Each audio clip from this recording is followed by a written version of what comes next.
Jumlah kasus COVID-19 sampai hari Selasa 12 Mei 2020 sebanyak 14.265 kasus dan setiap hari jumlahnya masih terus bertambah.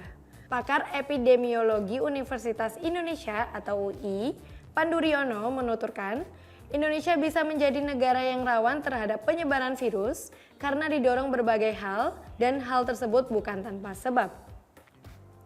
Menurut Pandu, Indonesia bisa menjadi negara yang rawan terhadap penyebaran virus yang bisa disebabkan berbagai faktor pendorong transmisi.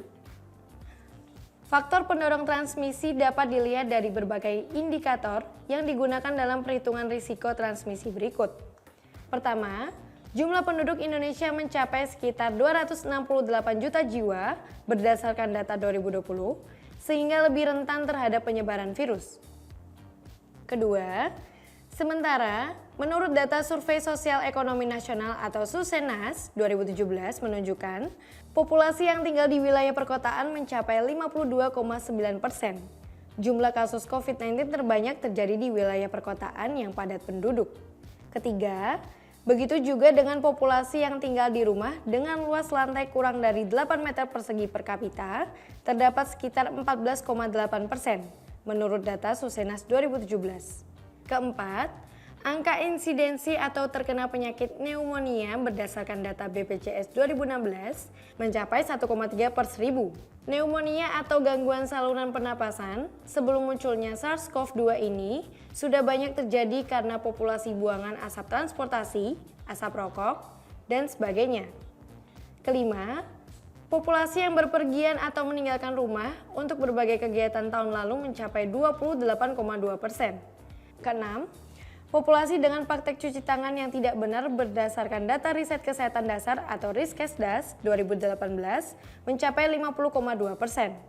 Dari sejumlah faktor risiko yang disebutkan tadi, Pandu dan timnya melakukan scoring untuk menunjukkan posisi risiko transmisi antara wilayah provinsi di Indonesia. Hasilnya, wilayah yang memiliki risiko transmisi terjadi dengan jumlah paling tinggi adalah Pulau Jawa. Berikut 10 provinsi yang paling berisiko tinggi penyebaran atau transmisi COVID-19 dapat terjadi cepat yaitu sebagai berikut. Yang pertama, Jawa Barat. Kedua, Jawa Timur. Ketiga, Jawa Tengah. Keempat, DKI Jakarta. Kelima, Sumatera Utara. Keenam, Banten. Ketujuh, Sulawesi Selatan. Kedelapan, Sumatera Selatan. Kesembilan, Riau. 10, Lampung. Pandu menjelaskan, wilayah tersebut yang paling tinggi berisiko kalau virus itu masuk ke wilayah tersebut, sehingga akan mudah terjadi peningkatan penularan COVID-19. Namun, bukan berarti wilayah atau provinsi lainnya yang tidak termasuk dalam 10 tertinggi itu tidak berpotensi. Pandu menegaskan bahwa potensi risiko penyebaran itu tetap ada. Sebab, di Indonesia sudah tidak ada lagi wilayah yang tidak dijajah atau identifikasi adanya kasus positif COVID-19 ini sudah merata. Artinya, semua wilayah seharusnya meningkatkan kewaspadaan terhadap potensi transmisi.